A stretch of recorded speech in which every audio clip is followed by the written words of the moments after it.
shine for sure. So trust the creative process. Trust the process. Today's episode is about purpose in motion and how creativity doesn't just live in art, but in how we build our lives.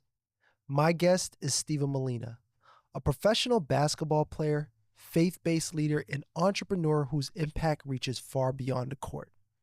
From sports to business to nonprofit work, he's creating a life rooted in discipline, service, and vision.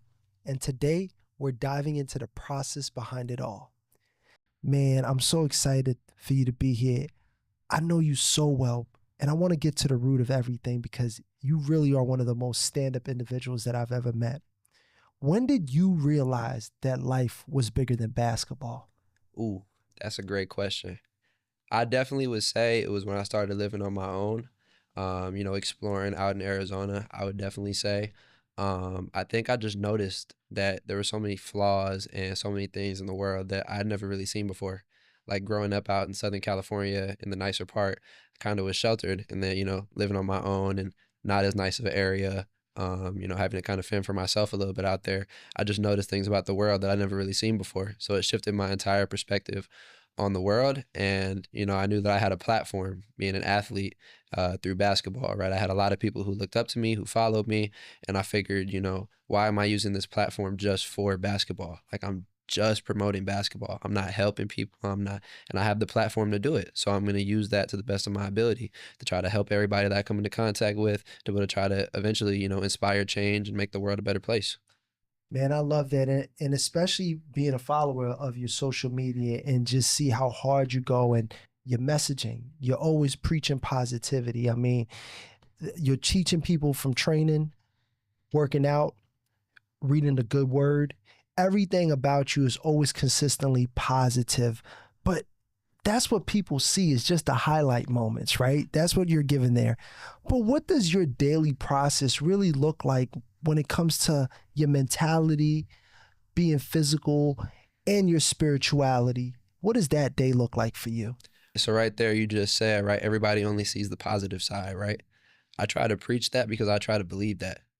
Right. So if I don't look for the negative in a situation, I won't believe in the negative in a situation. Right. So part of the process for me of how can I always be so positive? How can I always be, on social media preaching and talking about the good things in life is because that's all that I look for. That's all that I search for. Right. So from everything that I do in my day, between working out, between reading, between praying, between sending messages, between social media, I only look for the positive things. I only scroll on social media for the things that make me feel happy or make me feel loved. Like I don't read the news. I don't watch the news. I'm not interested in anything that's negative because it'll put me in a bad mood and drive me into a negative headspace. And I don't want to do that. So where does your faith fit into all that?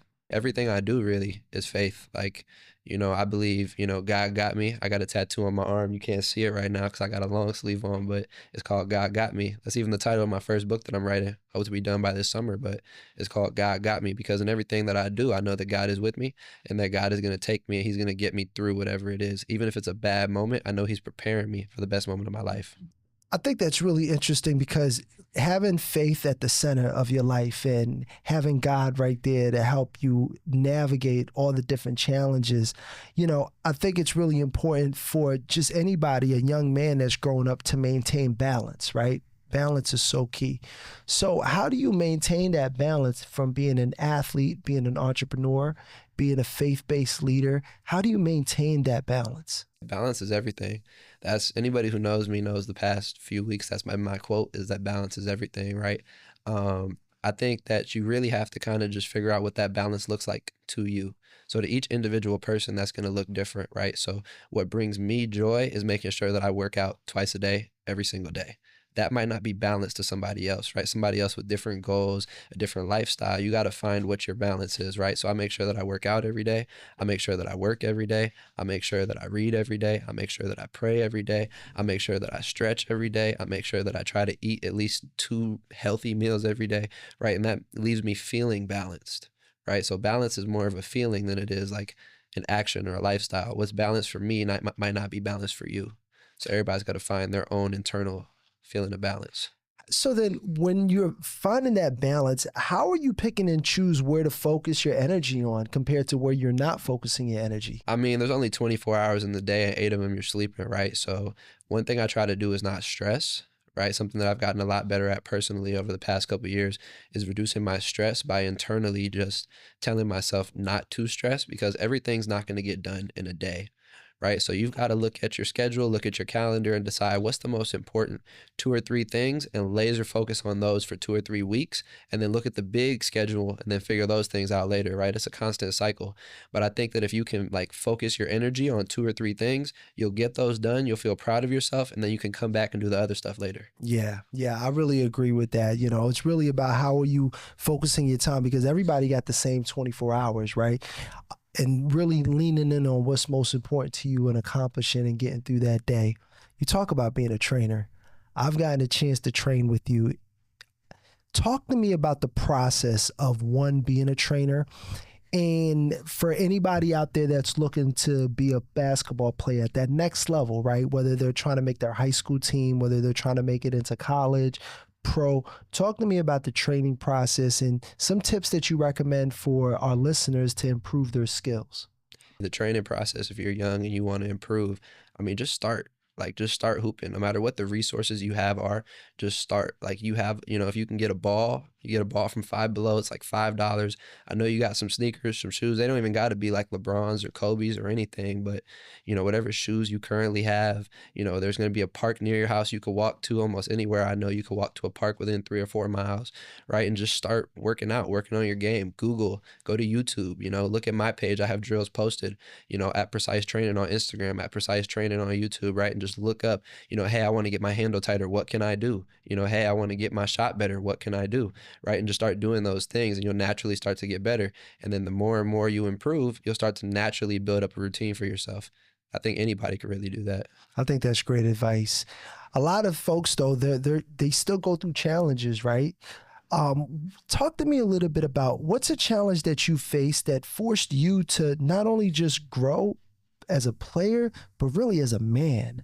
Yeah, definitely. I think entering the pro space when I went to go play pro in Spain, it forced me to grow in a lot of different ways because in high school everything's kind of handed to you because you're still a student.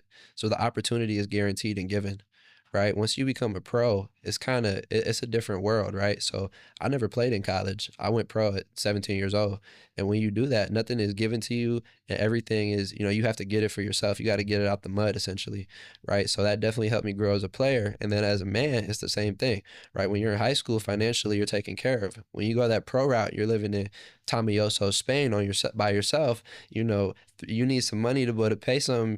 Nobody's handing it to you. You got to earn it, right? And there's ways for you to earn it, but growing up sheltered in Southern California, it was definitely an adjustment process. So as you adjust and leaning in and being a leader, right? What does leadership mean to you when nobody is watching? Because you said you grew up sheltered, but now you're on your own and you're independent, but you still got to maintain that level of leadership. So what does that mean to you when nobody's there to say, hey, this is the right thing or this is not? So what I do is I have a vision in my head, right? I've envisioned myself down the road, right? The dream version of myself. What do I want to be when I'm 25, 30 years old? What would that person do?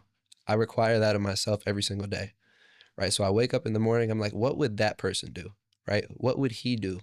And then I try and do that every single day. I think that's powerful. So our listeners there, think about who is it that you want to be, right? Make that decision. Who is it that you want to grow yourself into? And that's the beauty of life is every day we get to reinvent ourselves, right?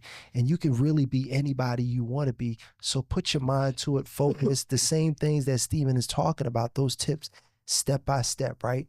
Design that life that you want to design and be a leader, even when nobody's watching. Now you talk about having that life where, you were sheltered and you were given a lot, but that didn't come on its own, right? It was really your family that was your foundation.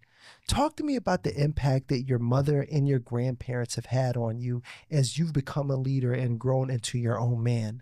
Yeah, 100%. My family definitely comes first. And growing up with my grandparents, a lot of people know me as my grandpa's grandson, right? That's kind of how the world has a perspective on me and my life, right? And he definitely had a big part of my, my coming up. And I think a lot of people know kind of our story together. Like if you Google me, you'll see him at all my events and whatever. So I want to use this podcast as an opportunity to really talk about my mom and my grandma, who are more behind the scenes, right? So what a lot of people don't know about, everything that me and my grandpa did was that my grandma was always the one who was back home making dinner. It was ready every night at 6:30, picking me up from school, making sure there was sandwiches ready, always making sure there was food available, always making sure that, everything was done in a timely fashion, right? Kind of for the whole family so that we could go out and do what we did. And the biggest thing that I've gotten from my grandma is to know that there's always someone in the world who believes in me. I can tell her, I'm going to jump to Mars today.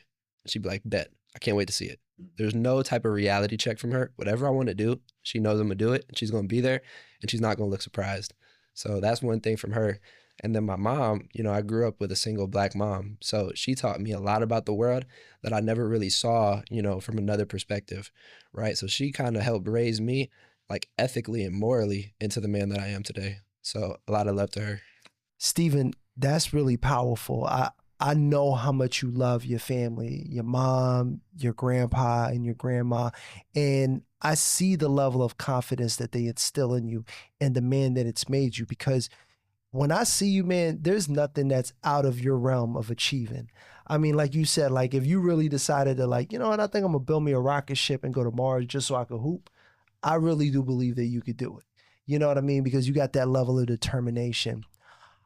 Talk to me a little bit about that impact and that love that you received from your grandmother, your grandfather, your mother, that they've shared on you. And now you take that same love and you share it with others. Talk to me about that correlation of feeling love at home and now that process of you giving the love to the kids that you train with and the people that are on your team and you interact with daily. Yeah. So when I was 16, I started a business called Precise Training. I went out, I wanted to help, the next generation of kids kind of learn some of the things that I've learned. So I started a training business and it took off and it became really successful. I've worked with over 200 kids. I've, worked with kids in Australia and England, all over the US. And it didn't hit anymore because part of finding those clients and building those long-term relationships that was beautiful was also the downside, having kids that would text me and call me and be like, coach, I love basketball, I want to work out, I want to get better, but I just don't have the money and I can't trade my time for nothing in return. Or eventually I'll spend 6 hours a day just hooping with kids and not getting the bills paid. And so I recently just started a nonprofit at Precise Cares on Instagram, precisecares.org. And essentially what I started the nonprofit for was to solve that gap. So I don't have to look at kids as a dollar value, but every kid is just a kid. I can work with whoever I want to work with. I can go into schools, I can do whatever, and the money doesn't really matter, right? I'm helping build opportunities and create opportunities for kids, without them having to worry about the financial aspect of things. I love that, man. I mean, that's what I'm talking about. Being so young and having that mentality of how can I give back? And in scenarios where it may not even make sense economically, you still find a way, right? It's like, all right, I know right now y'all can't, pay this, but maybe we can find a way that we can get you guys training and having a nonprofit organization with Precise Care so you can live on that mission and continuing to help and reach to the people that just might not be able to afford that level of precise training. And you do that. That's really powerful. You're committed to spreading love and positivity. And in a world that often rewards ego, how do you protect your spirit? Honestly, through my daily activities, through finding balance, through praying daily, through working out. Working out really is my biggest cleanse, I feel like. Like I feel like when I go to work out, like everything just resets. Like I'm no longer stressed, I'm no longer in a bad mood, I'm no longer grumpy. Like yesterday I went for a 3-mile run and I felt like a new person. I felt happy, I felt refreshed, I felt good. But before that I felt kind of lethargic, grumpy. I didn't even feel like going to work. After my 3-mile run, I feel like a new person. So just finding balance in life. I got another question that I think hits on to who you are as an individual. You always have great ideas. Talk me through your creative process, right? Of how you go from the conception of those great ideas all the way to the execution of those great ideas. And if you could share an example of one of those situations, I think that'd be valuable. Yeah, this is a good one. I think, a lot of people, they want to get somewhere and they don't exactly know how to get there. So the biggest thing with me is when I get an idea, my first thing is how to do it. Right. So I haven't done this yet, but a lot of people, there's a lot of controversy on my social media about this. I want to buy an island.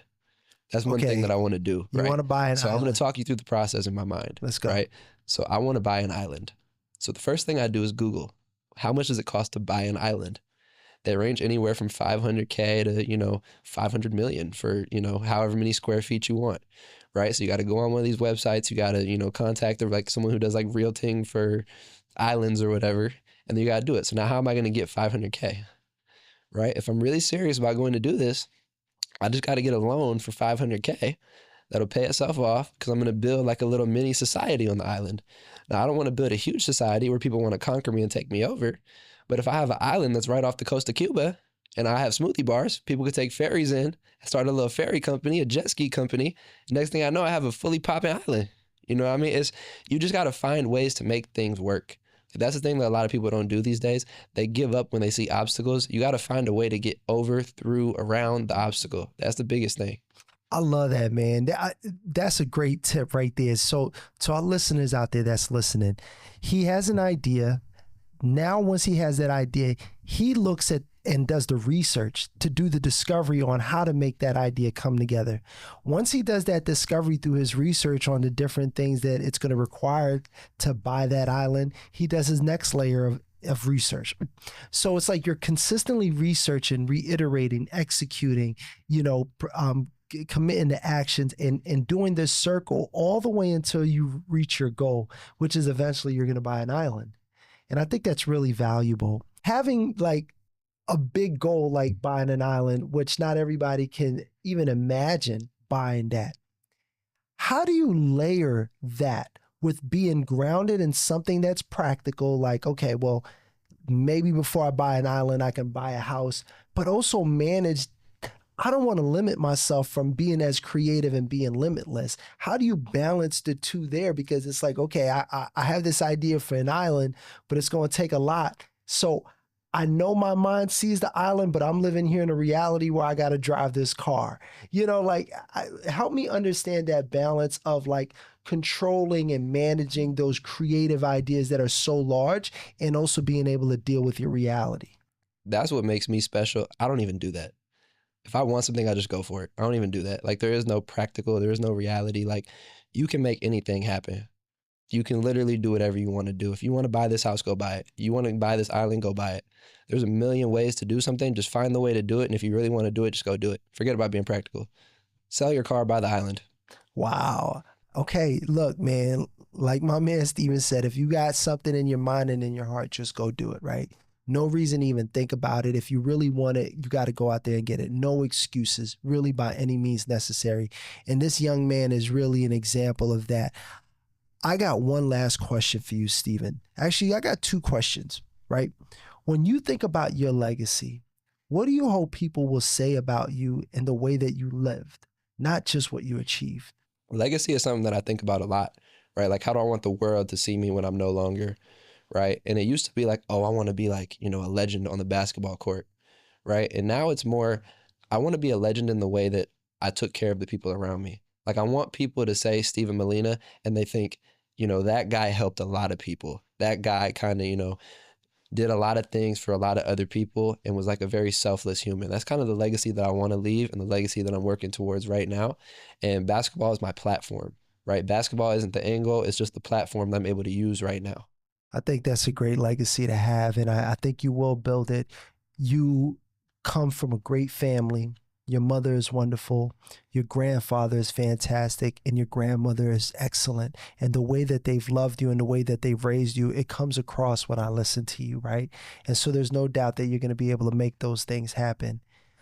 As I let you go, what does trust the creative process mean to you personally? To me personally, trust the creative process. I just changed the words. Trust yourself, right? You have a creative process in your brain, right? You have an idea, you have something that you want to make happen. Just trust yourself. You know how to do it. Just trust those thoughts that are like, no, I can't do that. That's not going to work. I don't have the money. I don't have the time. Just trust yourself. Let go and trust yourself. That's what trust the creative process really means to me.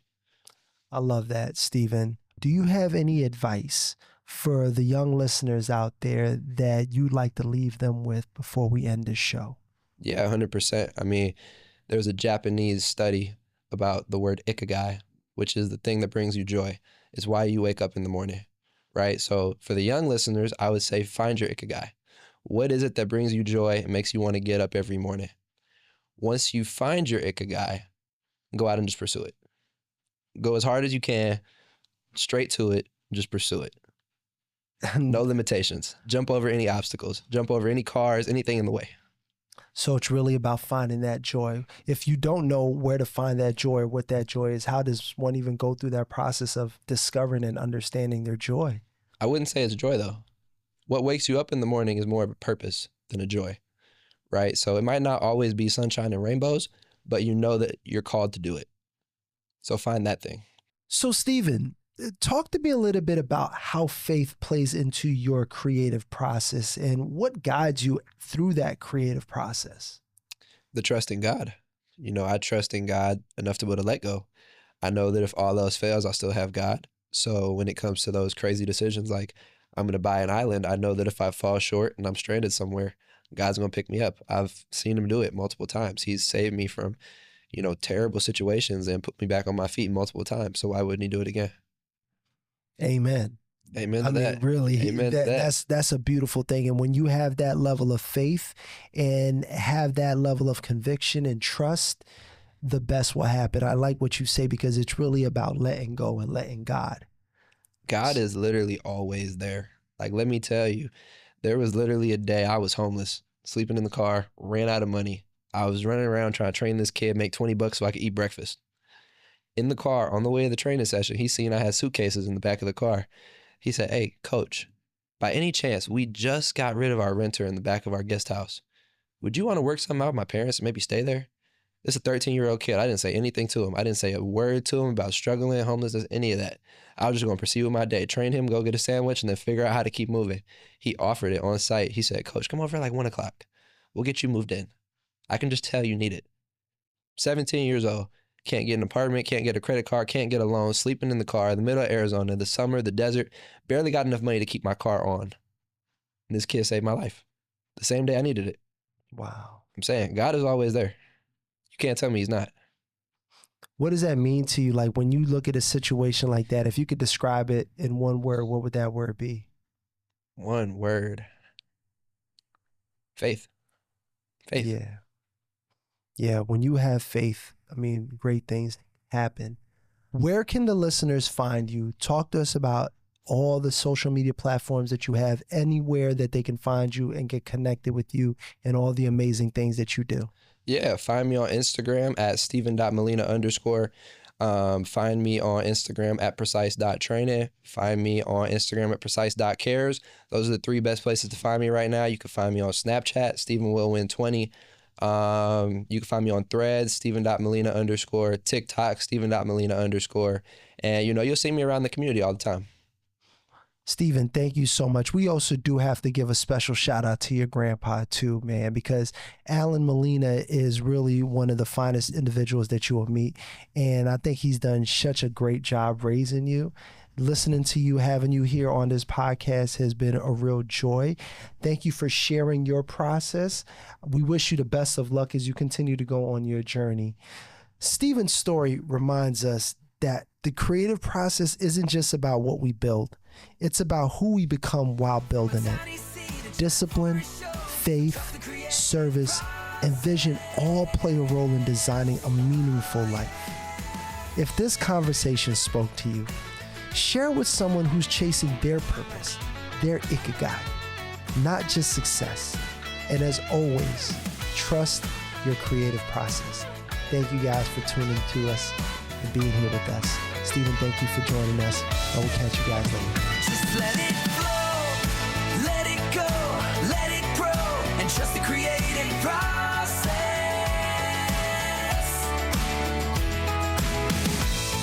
From a tiny seed, a giant force.